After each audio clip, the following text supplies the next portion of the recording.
feel nice. I feel. So you were born down here, man. Huh? This is your home base, right? Yeah. Well, Miami, more the Miami area. I was born here, lived here up until I was about 7. Moved to Immokalee, which is in the west coast of Florida. It's only about an hour and a half from here. I call Immokalee home. Feel good to be back? Yeah. Yeah.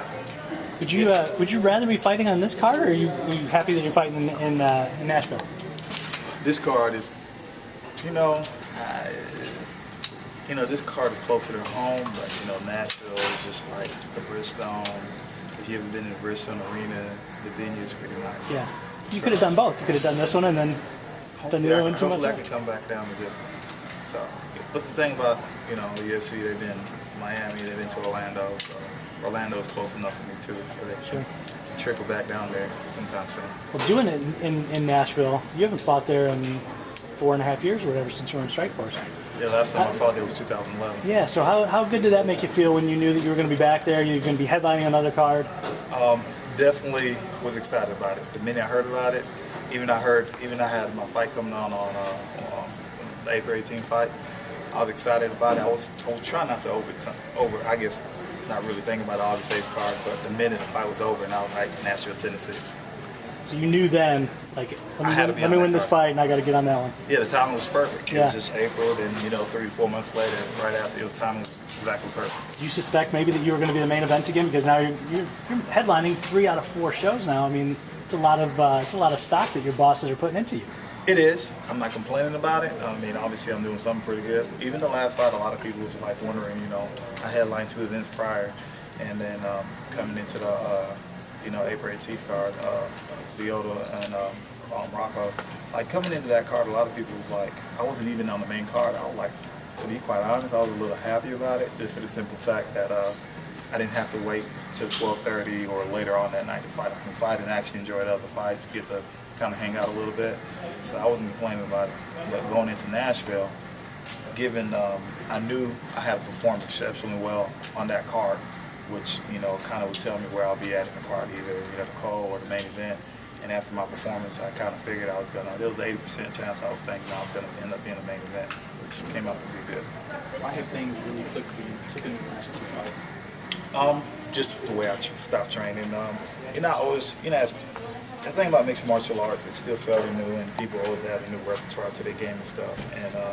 And I think I was just like, I was not overtraining, but I was like just trying to add too much stuff to my repertoire. So I just kind of went back to the basics. Started drilling a lot. I didn't spar as much, but all I was mainly doing is drilling, and that helped me out tremendously. Went to the boxing gym. I used boxing a lot to work on my timing, because I needed my timing to be there. And that helped out tremendously. You can see that against when I fought Shogun. You can see that when I fought against Cummings.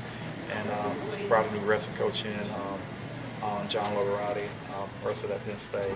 Works down in Atlanta, so I worked with him a lot. So working with him, I wrestled. I always knew how to wrestle.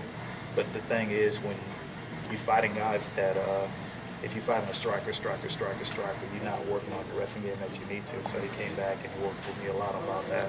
Well, a lot with that. And just basically went back to the basics, drilled, watched a lot of film, and that kind of clicked on everything. My cardio was working good. My strength and conditioning coach, Nate Hoffmeister, it didn't change my workout too much. We kind of emphasized more on cardio. And my coach, Eric Turner, he was like, okay, you're not going to spar as much as you need to. So there was times where, I wanted to spar. He was like, okay, you want to spar? Okay, you got 3 guys rotating in on you, and you sparring for 30 minutes straight. And I was like, what are you doing that for me? He was like, it's me to dictate, the output of my striking. I'm still working on my timing. I'm still getting a good cardio workout, but at the same time, he knows that I'm not going to go gun-ho and wear myself completely off. And, I'm not going to try to hurt myself. I'm working, but at the same time, I know I'm doing this for a 30-minute duration, and I can't give everything I got within that whole 30 minutes. So, that helped out a lot tremendously. But just drilling too. I think the biggest aspect of my training has just been drilling, because after a while that becomes second nature. Also, as a follow-up, you've only had, I think, 2 rounds in the last years. You've had some quick fights. Is that correct? 2 first-round stoppages. 2. In the past year, Well, in your last 2 fights, right? get 2 first-round stoppages, yeah. Is that an advantage or a disadvantage? Because you're not getting a lot of in-octagon work per se. No matter, I tell people no matter what, every time I fight, whether it's in a 5-round fight or a 3-round fight, I'm training for that particular. I'm training all 3 rounds. Sometimes I train 4 rounds if it's a 3-round fight. 6-round, if it's a 5-round fight, I'm training 6 rounds just because you never know what's going to happen. Another beauty about things is if I'm fighting, you don't know what's going to happen. The fight can be over in the first round or it can go all 5 rounds. But at the end of the day, as long as I get my hand raised, that's all that matters.